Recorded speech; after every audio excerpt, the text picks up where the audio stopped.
čo ich uschopňuje, aby boli rozpoznané. Takže sa stanete poznávateľom toho poľa, stanete sa svedkom. Na určitej úrovni sa stávate zakúšajúci je svedok a pozorovateľ. Svedok a pozorovateľ a zakúšajúci schádzajú z neosobného poľa. Môžete si uvedomiť, že tieto veci sú neosobné, pretože svedkovanie a pozorovanie nie je vo vašej moci. Vy nemôžete ich vypnúť a zapnúť podľa vašej ľubovôle. Ak by boli tým, kým ste, mohli by ste ľubovoľne zapínať a vypínať, ale nie sú to, kým ste. Za svedkom, pozorovateľom, zakúšajúcim je neosobné, všade prevládajúce pole samotného vedomia. Dokonca ani vedomie si nie je vedomé svojej vlastnej existencie s výnimkou poľa uvedomenia.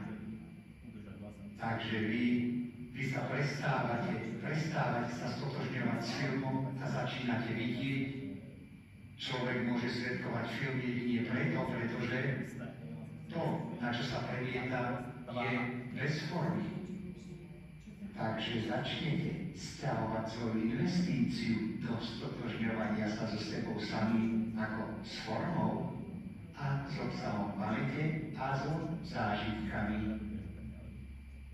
Vidíte seba ako to, čo je za formou, že ste poľom, na ktorom sa forma odhaľuje ako forma. Ste svedkami toho, že ja-bytie je neosobné, pretože vedomie je nemenné, bez ohľadu na to, čo si o ňom myslíte, čo o ňom hovoríte, alebo čo sa s ním snažíte robiť. Jednoducho tam je počas celého dňa. Ak je človek vdelý, ste si vedomí. Ako viete, že ste si vedomí? Pretože si uvedomujete, že ste si vedomí. A uvedomovanie je samotné. Uvedomovanie je tiež neosobné. Samotné uvedomovanie je tiež neosobné. Takže sa vraciate cez odklad, vraciate sa k Bohu, prejavujúcemu sa ako existencia, k uvedomeniu si existencie.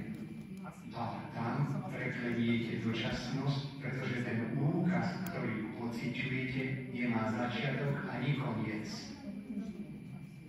Napokon sa raz navrátite k Bohu nie len ako prejavenému, ale ako k neprejavenému. Z prejaveného postupujete k neprejavenému.